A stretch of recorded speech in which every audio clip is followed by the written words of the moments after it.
Sua dica, nossa obra. O podcast para quem pensa em construir, reformar ou decorar seu imóvel.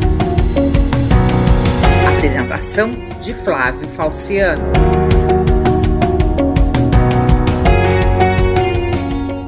Olá! Se tem uma coisa que é comum hoje em dia, é encontrarmos na internet matérias com dicas e regras para se dar bem numa obra de reforma. E essas matérias têm sempre um ponto em comum. Acham que regras prontas e uniformizadas podem resolver problemas que muitas vezes são específicos e particulares. De qualquer forma, para tentar ajudar um pouco quem está pensando em fazer uma obra ou está no meio dela, vamos procurar destrinchar nas próximas edições do nosso podcast o que pode servir ou não de informação. Yahoo! Separando cada edição do programa por um cômodo da casa. Hoje vamos falar de dicas para obras em cozinhas. A primeira regra que sempre aparece nesses textos é: comece pelo planejamento. Isso tem um quê de dica de autoajuda, mas é lógico que se você se planejar antes, vai ter menos problemas depois. Esse planejamento deve levar em consideração 3 coisas: o que exatamente vai ser feito, e não se pode fugir dessa definição depois, porque senão o planejamento vai todo por água abaixo. Quanto isso vai custar, ou seja, deve-se ter mais de um orçamento de tudo que está envolvido na obra. E em que ordem as coisas devem ser feitas, pensando tanto em termos de economia quanto de melhor aproveitamento do espaço e organização, o que vale muito, principalmente para quem faz obra morando no imóvel. A segunda dica é: experimente investir em tinta lousa. A cozinha é um espaço em que a tinta lousa faz muito sucesso, criando um ambiente vintage. É possível desenvolver um painel com tamanho variável de acordo com as características da sua cozinha para cumprir várias funções. Ele pode ser painel de recados, espaço para desenhos, organizar listas de compras e até detalhar uma receita. Tudo isso escrito em giz. As cores normalmente utilizadas de tinta lousa são o preto fosco ou o verde escuro fosco. A terceira dica é: fuja do conceito tradicional de querer cobrir tudo com azulejos. Realmente, é muito possível diminuir o espaço azulejado nas cozinhas, privilegiando esse material apenas para as áreas perto de fogão e pia, por conta de umidade e gordura. Se você gosta muito de azulejo e quer que ele apareça em toda a sua cozinha, pelo menos deixe sem azulejo ou escolha uma opção bem mais barata para colocar atrás dos móveis. Afinal, eles não vão aparecer nunca. Não sabia não. Essa dica legal foi passada pela Gabi Loyola na última entrevista que nós fizemos para o canal Sua Dica Nossa Obra. Mas se você quer mesmo fugir do convencional, nas demais áreas da cozinha você pode usar apenas tinta ou mesmo adesivo. E aqui vou abrir parênteses para falar desse material.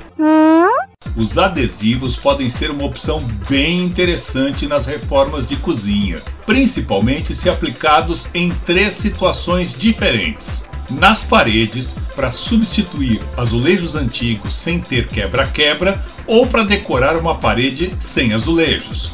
Nos móveis, de 2 formas: forrando totalmente os móveis para mudar o layout da cozinha, ou apenas em algumas portas para dar um destaque, normalmente com cores lisas chamativas.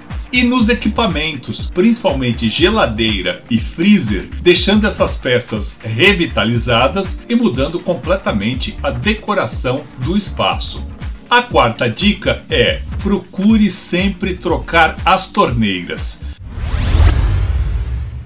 Essa dica tem sentido porque esse é um material muito utilizado nas cozinhas e que naturalmente sofre deterioração. Então, numa reforma, é natural se pensar em trocar as torneiras. Pense sempre em escolher peças que unam a utilidade com beleza e durabilidade. Agora, se a grana está curta, não transforme isso num problema. Compre uma torneira bonita, mas simples, de plástico e pinte-a numa cor que vai combinar com o layout que você escolheu para sua cozinha.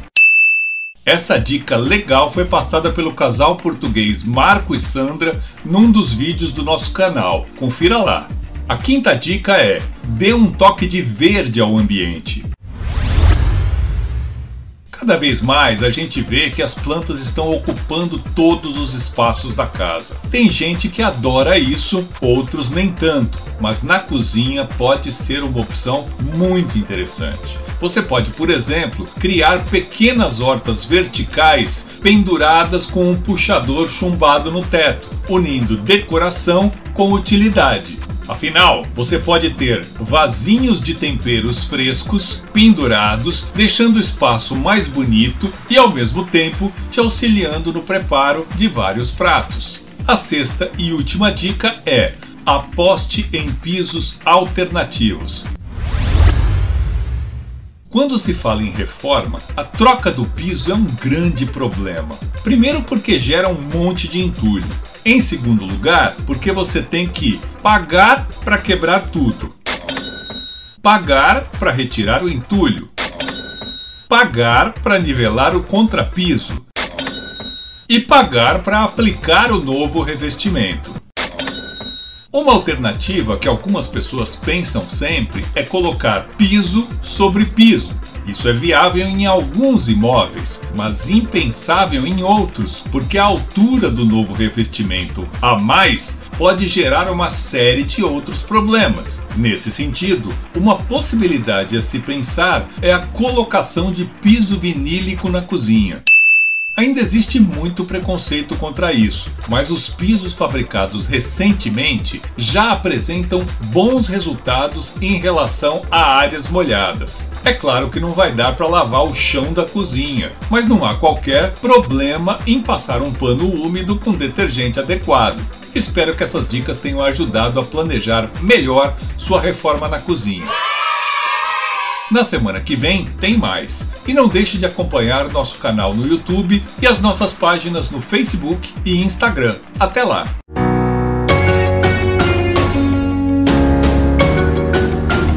O podcast Sua Dica Nossa Obra é mais uma ferramenta do nosso canal para te ajudar a concretizar o sonho de construir, reformar ou decorar o seu imóvel. Te aguardamos no próximo programa.